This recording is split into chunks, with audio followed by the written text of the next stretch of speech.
الله وبركاته.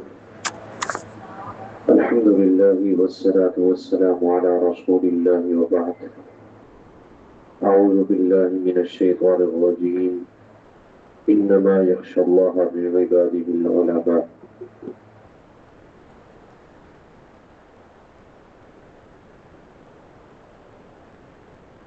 اللہ تعالیٰ نے دینی علم کے حاصل کرنے، قرآن و سنت کی تعلیم کے لیے اپنے آپ کو وقف کرنے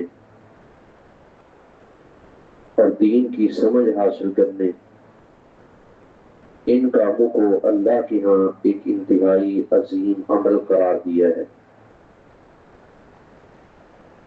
اللہ تعالیٰ نے فرمایا انما یخشی اللہ من عبادہ العلماء، حقیقت میں اللہ سے ڈرنے والے وہ لوگ ہوتے ہیں جو اللہ کے دین، قرآن و حدیث کا علم رکھنے والے ہوتے ہیں۔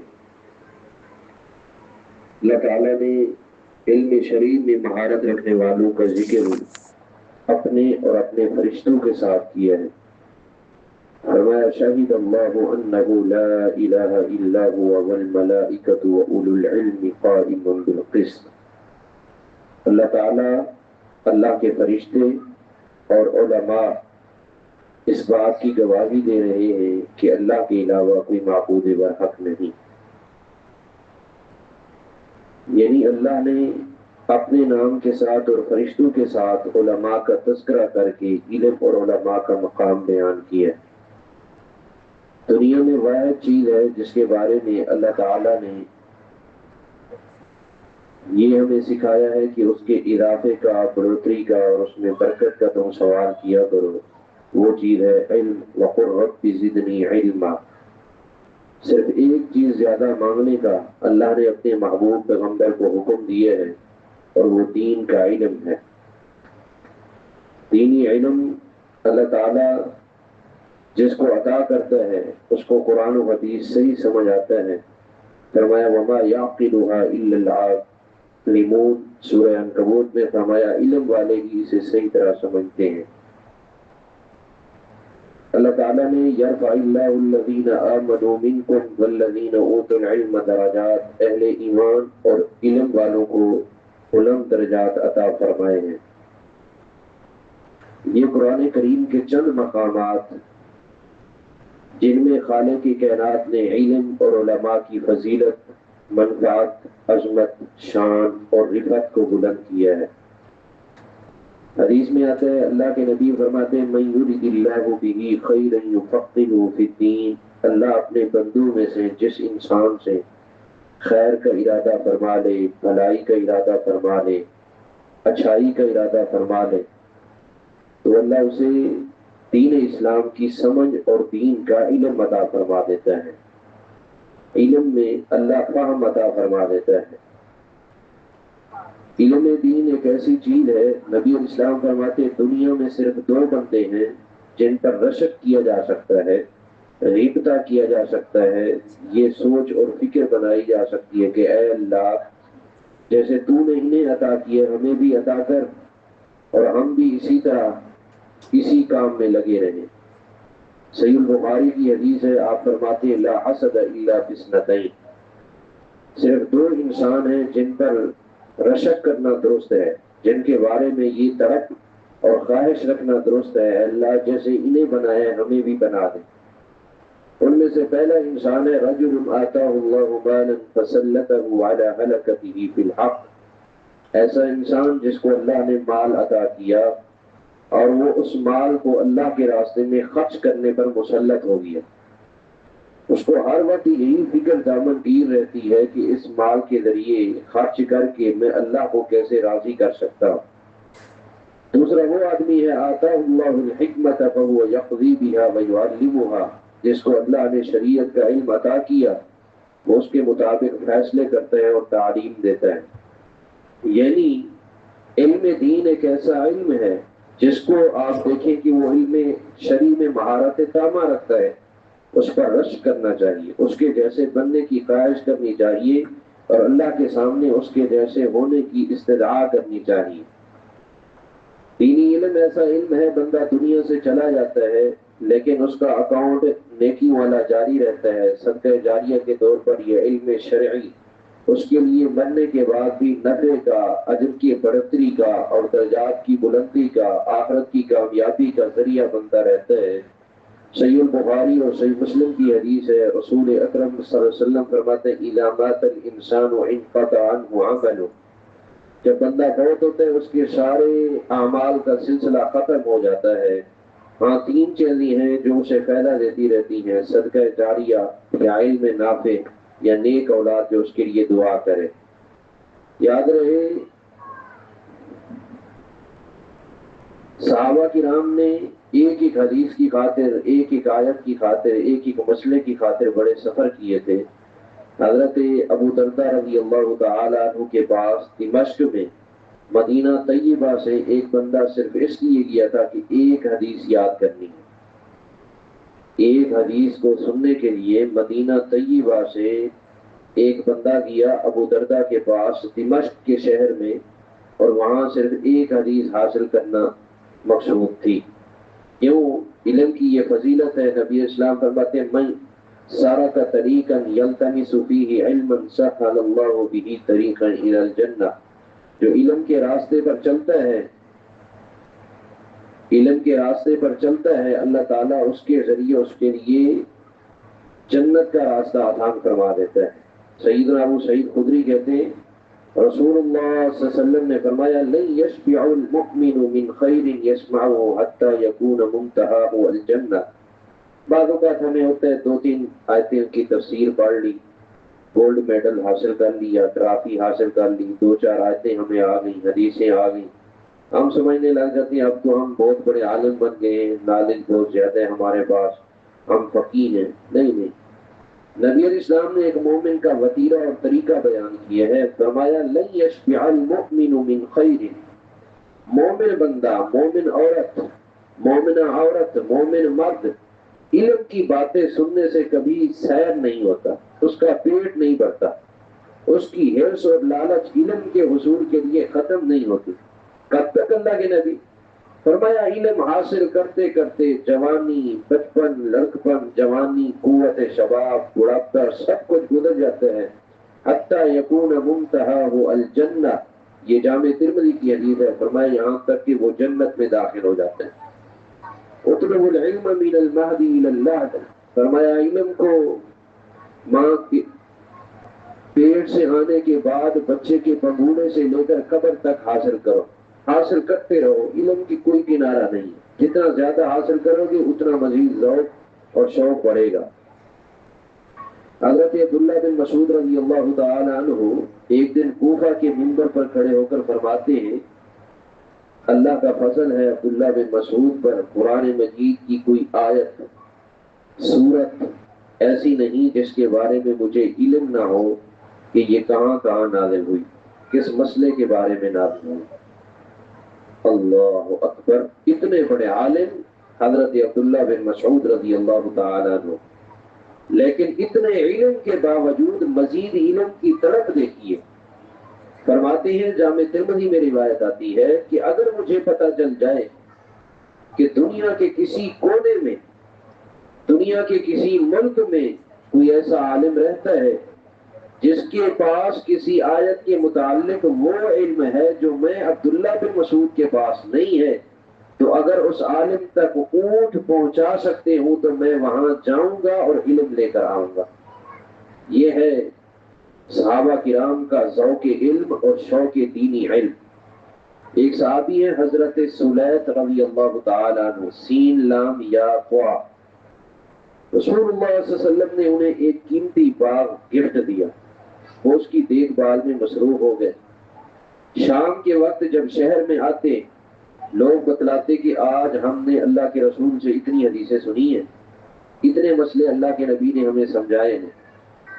حضرت سلیط رضی اللہ تعالی عنہ نے جب دیکھا کہ میں دن بھر اس باغ کی رکھوالی کر رہا ہوں، اس باغ کی دیکھ بھال میں ٹائم لگا رہا ہوں اور حدیث کا علم مجھ سے رہ رہا ہے، میں علم حدیث سے محروم ہو رہا ہوں، رسول اللہ کی خدمت میں حاضر ہوئے تو زانو ہو کر بیٹھ کر عرض کرتے اللہ کے رسول وہ باغ واپس لے لو، مجھے ایسی چیز کی ضرورت نہیں جس نے مجھے آپ کے دین کے علم سے دور کر دیا ہے، آپ کے دین کے علم سے دور کر دیا ہے۔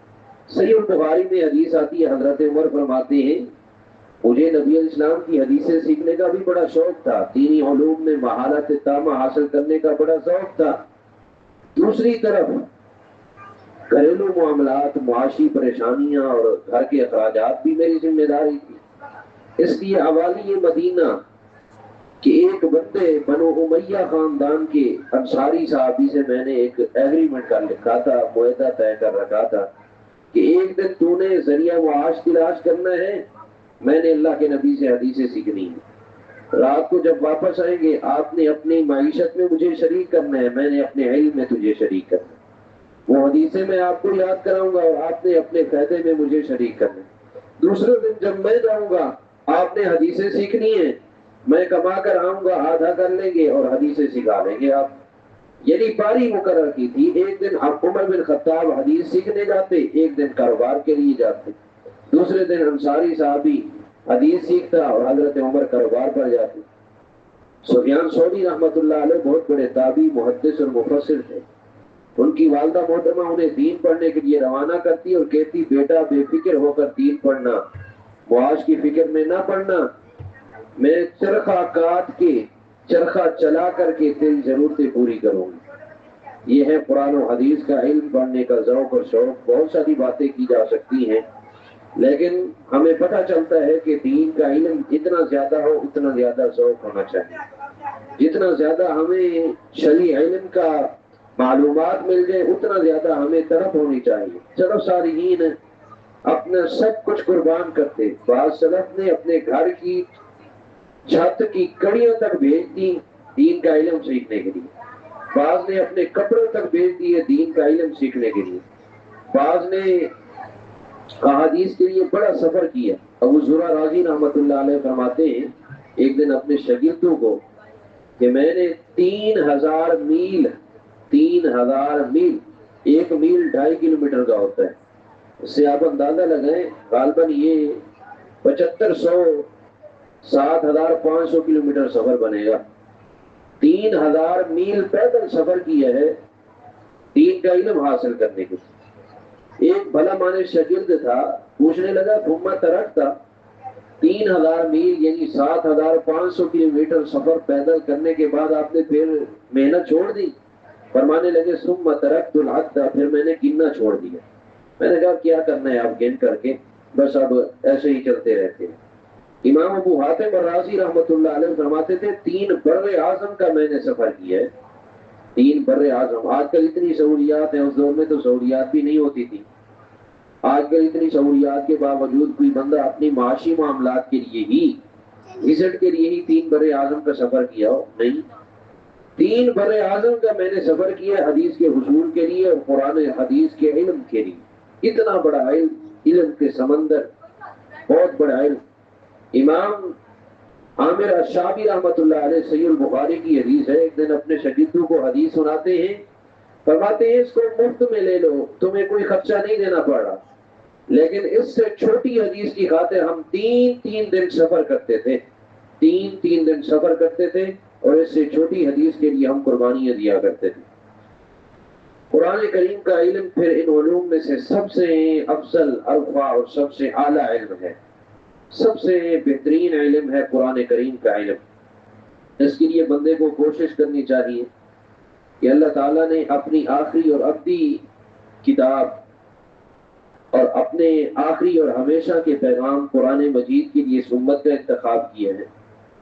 قرآن مجید محض اللہ کی کتاب نہیں بلکہ یہ اللہ کا کلام بھی ہے، جسے اللہ تعالیٰ نے باقاعدہ کلام فرمایا ہے، لہذا اس کے کلام اللہ ہونے کا تقاضا یہ ہے کہ اس کو اس کے اصلی الفاظ اور حقیقی لہجے میں ادا کیا جائے اور اچھے طریقے سے پڑھا جائے، اچھے طریقے سے اس کو پڑھا جائے اور سیکھا جائے، اس کی یہ فضیلت ہے۔ اور اس کو تجوید کے ساتھ پڑھنا چاہیے، قواعد کے ساتھ پڑھنا چاہیے۔ بعض احباب تجوید کے قواعد کو غیر ضروری سمجھتے ہیں، حالانکہ ایسا نہیں ہے۔ قرآن کریم نے صحیح طرح پڑھنے کا حکم دیا ہے، بچوں کے تلفظ اور ادا درست کرائی ہے، انہیں تجوید کے بنیادی اور ضروری قواعد سے روشناس کرایا ہے۔ بچوں سے ہی تجوید شروع کرنی چاہیے تاکہ بچہ آگے چل کر اگر حفظ اور تجوید کی لائن اختیار نہ بھی کرے تو وہ قرآن کریم کی تلاوت تو درست انداز سے کر سکے، اچھے طریقے سے کر سکے۔ اللہ تعالیٰ نے یہ فرمایا کہ قرآن اللہ کا کلام ہے جسے ترتیل کے ساتھ پڑھا گیا، ترتیل کے ساتھ نازل کیا گیا، اور ترتیل کے ساتھ ہمیں حکم دیا گیا پڑھنے کا۔ 3 کام ہیں۔ فرمایا ہم نے قرآن کریم کو پڑھوایا ترتیل کے ساتھ، اللہ نے ترتیل کے ساتھ اس کو پڑھا ہے۔ ترتیل کا کیا معنی ہوتا ہے یہ میں آگے چل کر بتاتا ہوں۔ اس کو نازل بھی ترتیل کے ساتھ کیے، ہمیں پڑھنے کا حکم بھی ترتیل کے ساتھ دیا۔ یہ کہاں لکھا ہے کہ ترتیل کے ساتھ اسے پڑھا گیا ہے؟ سورۃ الفرقان میں اللہ فرماتے ہیں وَرَتَّلْنَاهُ تَرْتِيلًا، ہم نے اسے ترتیل کے ساتھ نازل کیا اور حکم دیا ہے وَرَتِّلِ الْقُرْآنَ تَرْتِيلًا، سورہ مزمل میں ترتیل کے ساتھ پڑھنے کا حکم دیا کہ قرآن کی تلاوت اطمینان سے صاف صاف کیا کرو۔ ترتیل کا معنی کیا ہوتا ہے؟ ترتیل کا معنی ہوتا ہے قرآن کی تلاوت سکون، اطمینان، خشوع اور تدبر کے ساتھ ساتھ تجوید کے قواعد کا خیال رکھتے ہوئے کی جائے، اس کو کہتے ہیں ترتیل۔ تلاوت میں سکون بھی ہو، اطمینان بھی ہو، خشوع اور تدبر بھی ہو، اور اس کے ساتھ ساتھ تجوید کے قواعد کی رعایت بھی کی جائے، تجوید کے قواعد کی روایت بھی کی جائے۔ سیدنا عبداللہ بن عباس نبی علیہ السلام کے مفسر صحابی ہیں جنہیں حبر الامہ ہونے کا لقب، مفسر قرآن ہونے کا لقب، ترجمان القرآن ہونے کا عہدہ نبی علیہ السلام نے عطا فرمایا ہے۔ اللہ کے نبی کے چچا زاد بھائی بھی ہیں، اہل بیت کے چشم و چراغ بھی ہیں، اور نبی علیہ السلام کی بیوی سیدہ میمونہ کے بھانجے بھی ہیں، مفسر قرآن بھی ہیں، اللہ کے نبی کے چچا کے بیٹے بھی ہیں۔ قرآن کریم کا بہت بڑا علم انہیں اللہ نے عطا کیا، اور نبی علیہ السلام نے دعا کی تھی اللہم علمہ الکتاب، اللہ عبداللہ بن عباس کو قرآن کریم کا علم، فہم، سمجھ، بصیرت عطا فرما دیں۔ عبداللہ بن عباس فرماتے ہیں ترتیل کا معنی ہے کلمات کو اسی صورت میں واضح کر کے پڑھا جائے جب قواعد تجوید کے مطابق پڑھا جائے۔ حافظ ابن کثیر رحمۃ اللہ علیہ فرماتے ہیں ترتیل کا معنی ہے آہستہ آہستہ، ٹھہر ٹھہر کر پڑھا جائے تاکہ سمجھا جائے اور عمل کیا جائے۔ سیدنا علی رضی اللہ تعالی عنہ ترتیل کا معنی بیان کرتے ہیں، فرماتے ہیں الترتیل تجوید الحروف ومعرفت الوقوف، حروف کو عمدہ انداز میں پڑھنا اور وقف کی معرفت کے ساتھ پڑھنا تجوید کہلاتا ہے۔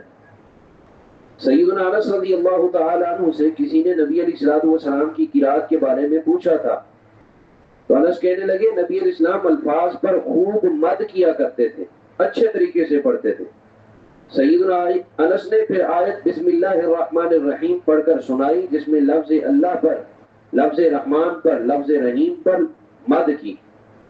سیدہ حفصہ رضی اللہ تعالی عنہ فرماتی ہیں یہ حدیث صحیح البخاری میں ہے، کان یقرأ بالسورۃ، اللہ کے پیارے پیغمبر کوئی سورت پڑھتے فیرتلها، تو آپ اسے ترتیل کے ساتھ پڑھتے، حتی تکون اطول منها، یہاں تک کہ ترتیل کی وجہ سے چھوٹی سی سورت بھی بہت لمبی ہو جاتی تھی، چھوٹی سی سورت بھی بہت لمبی ہو جاتی تھی، خشوع خضوع ترتیل بڑے انداز سے۔ اللہ فرماتے ہیں وَإِنَّكَ لَتُلَقَّى الْقُرْآنَ مِن لَّدُنْ حَكِيمٍ عَلِيمٍ، اے نبی آپ کو یہ قرآن ایک حکیم و علیم ہستی کی طرف سے حاصل ہے۔ قرآن کی قرات جبریل کے واسطے سے اللہ تعالیٰ سے حاصل کی ہے، جبریل نے اللہ تعالیٰ سے قرآن سنا اور نبی کریم نے جبریل سے قرآن سنا، یعنی قرآن فرض ہے اللہ کے نبی پر کہ اسی طرح پڑھے جس طرح جبریل سے سنا ہے، اور رسول اللہ صلی اللہ علیہ وسلم اس کی بھرپور کوشش بھی کرتے تھے۔ لا تحرک به لسانك لتعجل به ان علينا جمعه وقرآنه فاذا قرأناه فاتبع قرآنه، اسی لیے اللہ تعالیٰ نے انہیں یہ کہا کہ قرآن کریم ٹھہر کر پڑھو، اللہ تعالیٰ نے صرف قرآن مجید نازل ہی نہیں کیا بلکہ نبی کو قرات قرآن کی تعلیم بھی دی ہے۔ تعلیم قرات میں الفاظ کی صفات اور ادا کی کیفیت شامل ہے، اسی کو تجوید کہتے ہیں۔ یوں کہہ سکتے ہیں تجوید کا علم اللہ تعالیٰ نے خود رسول اللہ کو سکھایا ہے۔ جبریل رسول اللہ کے دل پر صرف وحی نہیں کرتے تھے بلکہ رسول اللہ کو اپنی زبان سے سناتے اور رسول اللہ کی زبان سے سنتے بھی تھے۔ رسول اللہ صلی اللہ علیہ وسلم کا قرآن کریم کی تلاوت سکھانا، قرآن مجید کو صحیح پڑھنا، قرآن مجید کی تلاوت سکھانا رسول اللہ کی منصبی ذمہ داری تھی۔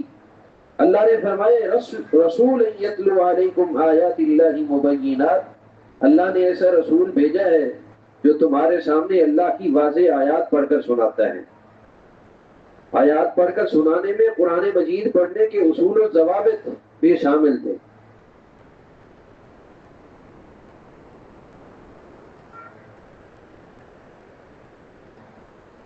ایک مرتبہ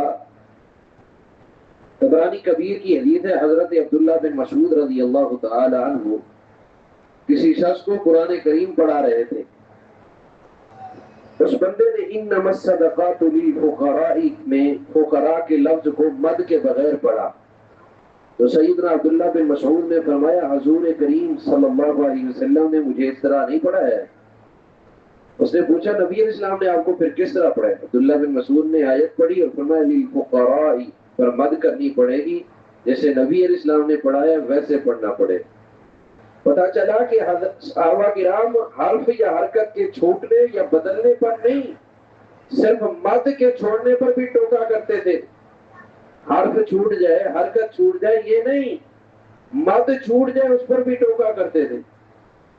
نبی کریم کی قرات کے مطابق پڑھ کر سنانا، اس سے واضح ہوتے قرآن کریم اسی طرح پڑھنا چاہیے جس طرح رسول اللہ نے اپنے شاگردوں کو پڑھایا ہے۔ حروف کو، مخارج کو، صفات کو، دیگر قواعد کے اعتبار سے ادائیگی درست ہو، بے موقع وقف نہ کیا جائے۔ رسول اکرم صلی اللہ علیہ وسلم نماز میں تلاوت کے علاوہ بھی صحابہ کرام کو انفرادی اور اجتماعی طور پر باقاعدہ قرآن سکھاتے تھے، اور یہ اللہ تعالیٰ کا باقاعدہ حکم تھا۔ حضرت ابی بن کعب کو نبی علیہ السلام نے فرمایا تھا ان اللہ امرنی ان اقرأ علیک القرآن، اللہ نے مجھے حکم دیا کہ میں آپ کو قرآن پڑھ کر سناؤں۔ یہ کیوں ہوتا تھا؟ تلاوت کی درستگی کے لیے۔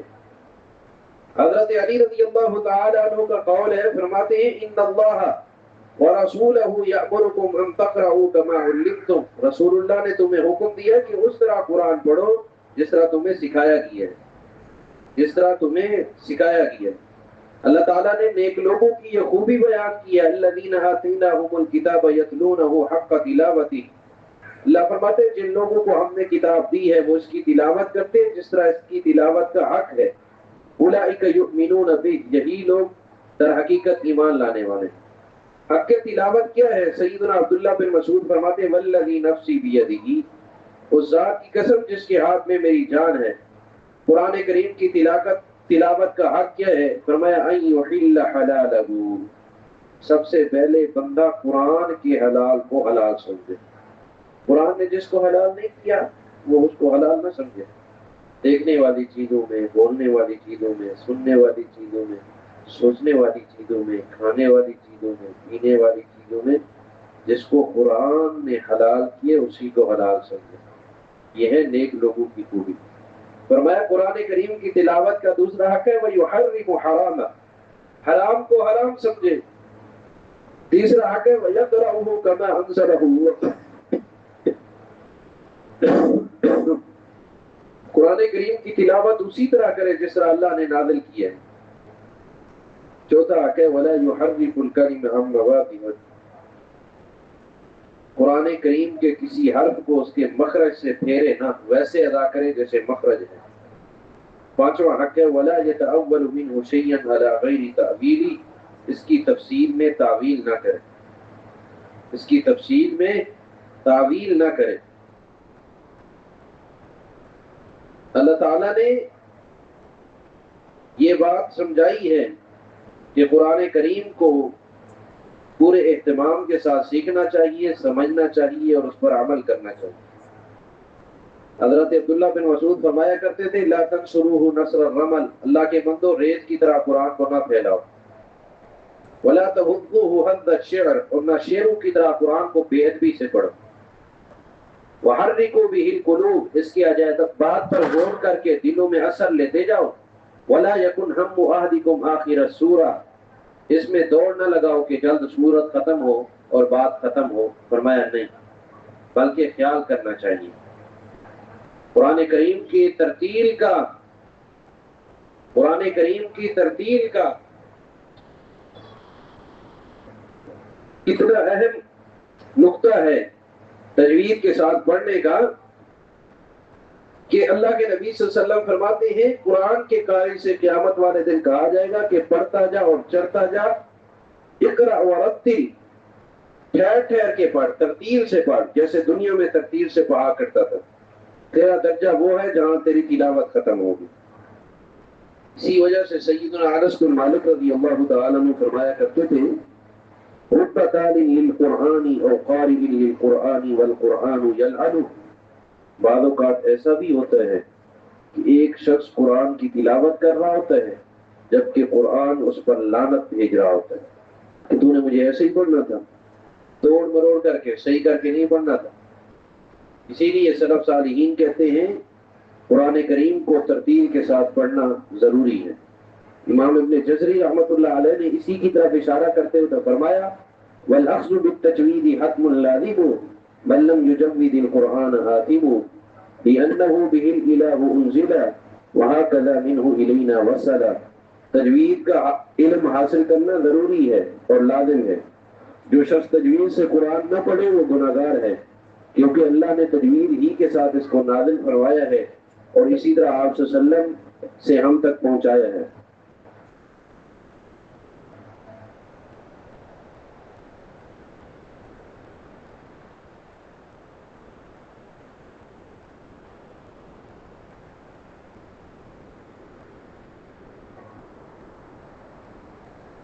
نبی علیہ السلام نے اسی لیے ماہر قرآن کا بڑا فضیلت بیان کیے ہے، فرمایا الماہر بالقرآن مع السفرۃ الکرام البررہ، جو شخص علم تجوید مکمل سیکھے اور پھر قرآن کریم کو مہارت تامہ کے ساتھ پڑھے، اس کا حشر و نشر اللہ تعالیٰ پاک پاک معزز نیکوکار فرشتوں کے ساتھ کرے گا، اور اللہ تعالیٰ اس کو اس قدر عزت و عظمت کے چار چاند لگائے گا۔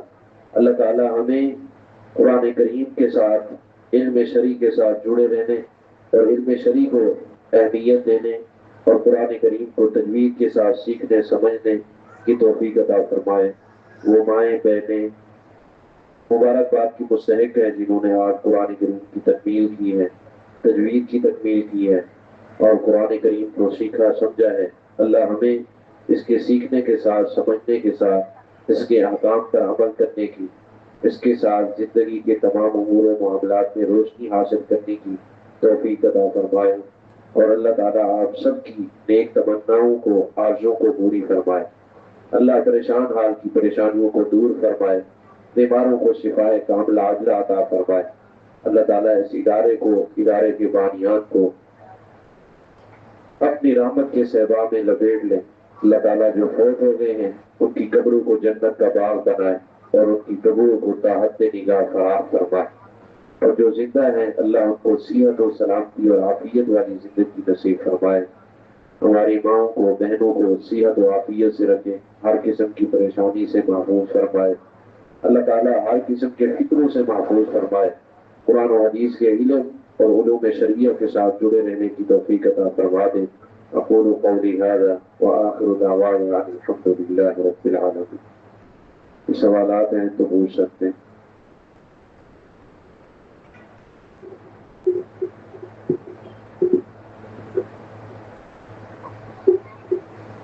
السلام علیکم ورحمۃ اللہ وبرکاتہ۔ وعلیکم السلام ورحمۃ اللہ وبرکاتہ۔ جب بعض ہماری بہنیں بچیاں کہتی ہیں کہ ہم سادہ قرآن پاک پڑھ رہے ہیں، آپ ذرا یہ بتا دیں سادہ قرآن پاک کیا ہوتا ہے، اور کوئی کنسیپٹ ہے سادہ قرآن پاک پڑھ، تجوید کے بغیر کوئی کہتے ہیں کہ ہم سادہ قرآن پاک پڑھ رہے ہیں، تو اس کے بارے میں قرآن کیا کہتا ہے؟ ابھی جو میں نے درس دی ہے اس میں بتایا کہ قرآن کریم کو تجوید کے ساتھ پڑھنا لازم ہے.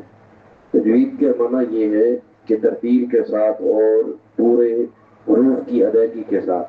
باقاعدہ تجوید کا کورس نہ بھی کیا ہو تو کم از کم اس کو جس انداز میں اللہ نے نازل کی ہے اسی انداز میں پڑھنا ضروری ہے. عربی لہجہ ہو، عربی انداز ہو، عربی تکلم ہو، سریکی لہجے میں، پنجابی لہجے میں، اردو لہجے میں اور اپنے انداز میں قرآن پڑھنا یہ اچھی بات نہیں ہے. جیسا کہ میں عبداللہ بن مسعود اور سیدنا انس کا قول سنایا کہ بعض لوگ ہوتے ہیں قرآن پڑھ رہے ہوتے ہیں اور قرآن ان پر لعنت اور پھٹکار کر رہا ہوتا ہے. اللہ ہمیں ایسے لوگوں سے محفوظ فرمائے. تو مطلب یہ سادہ پڑھنا کوئی بات نہیں، کوئی ایسا گجب نہیں ہے، سادہ وہ کچھ نہیں ہے. جی قرآن کا پڑھنا ہے تو ترتیب تجوید کے ساتھ پڑھے. جی جی اچھے طریقے سے پڑھیں اور شریعت کے مطابق پڑھیں جیسے قرآن چاہتا ہے. سوال کرنا ہے کسی نے کوئی؟